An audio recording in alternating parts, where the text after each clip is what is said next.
नमस्कार मंडळी. तर आज आपण अगदी मस्त अशी चटपटीत गोड आंबट आणि तिखट चवीची कैरीची चटणी करणार आहोत.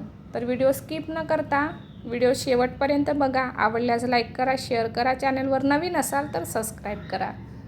तर एक कैरी घ्यायची. कैरीचे अशा प्रकारे 2 भाग करायचे. सोबतच 2 टोमॅटे घ्यायचे, 4 हिरव्या मिरच्या घ्यायच्या आणि 7 ते 8 लसणाच्या कळ्या घ्यायच्या.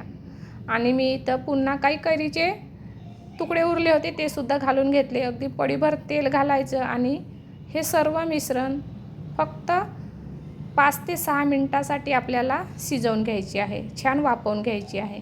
तर अशा प्रकारे इथं 5 ते 6 मिनिटं झालेली आहे. आपले सर्व जिन्नस मस्त शिजून तयार आहे. नंतर आपल्याला टोमॅटोवरचे साल काढून घ्यायचं आहे. टोमॅटो पण अगदी मस्त नरम पडलेला आहे. कैऱ्या पण छान नरम पडलेली आहे. सर्व साहित्य थंड होण्याकरिता एका प्लेटामध्ये काढून घेऊया.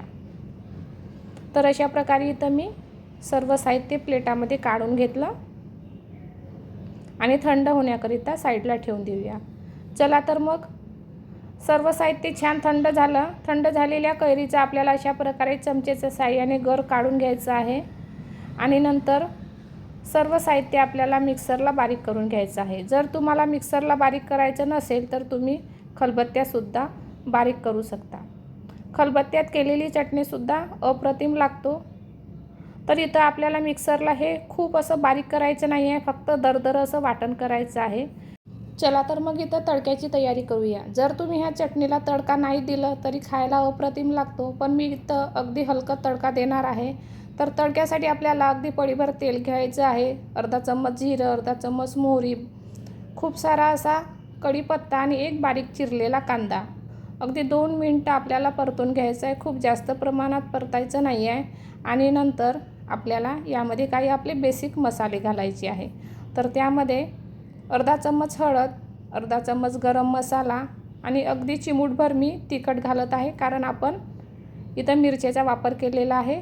तुम्ही आवडीनुसार तिखटाचं प्रमाण कमी जास्त करू शकता. नंतर यामध्ये पुन्हा आपल्याला चवीनुसार मीठ घालायचं आहे. पुन्हा सर्व मिश्रण छान एकजीव करून घेऊया. अगदी 2 ते 3 मिनिटं परतून घेऊया आणि नंतर यामध्ये आपण जे वाटण तयार केलं होतं तो वाटण यामध्ये आपल्याला घालायचं आहे. तर अशा प्रकारे अगदी झटपट ही चटणी तयार होतो आणि खायला तर अप्रतिम लागतो. तर अशा प्रकारे ही चटणी पुन्हा छान आपण ढवळून घेऊया, छान एकजीव करून घेऊया आणि फक्त 2 ते 3 मिनिटं आपल्याला ही चटणी वाफवून घ्यायची आहे. अगदी कडेला तेल उतलं की आपली चटणी तयार आहे. चला तर मग 2 ते 3 मिनिटं वाफवून घेऊया. तर अशा प्रकारे इथं 2 ते 3 मिनिटं झालेली आहे. तुम्ही बघू शकता मस्त असा कडेला तेल उतलेलं आहे, म्हणजे जिथं आपली चटणी तयार आहे. तर ही झटपट होणारी चटणी खायला तर अप्रतिम लागतो. नंतर यावर बारीक चिरलेला मस्त असा हिरवगार कोथिंबीर घालूया आणि पुन्हा परतून घेऊया. तर अशा प्रकारे या चटणीचा तिखट आणि आंबटपणा बॅलन्स करण्यासाठी आपण अगदी चिमूटभर साखर घालणार आहोत. तर ही साखर आपल्याला अगदी फक्त आवडीनुसार तुम्ही चिमूटभर घाला. तुम्हाला आवडत असेल तर साखर घाला, नाहीतर गूळ घातलं तरी चालेल. तर अशा प्रकारे साखर घालूया, 2 ते 3 मिनिटं परतून घेऊया आणि अगदी मस्त अशी आपली झटपट अशी कैरीची चटणी तयार आहे. तर ही चटणी गरमागरम भातासोबत अप्रतिम लागतो. एकदा नक्की ट्राय करून बघा. आवडल्यास मला कमेंट करून नक्की सांगा. चला तर मग पुन्हा भेटूया अशाच एका नवीन व्हिडिओसोबत. तोपर्यंत धन्यवाद.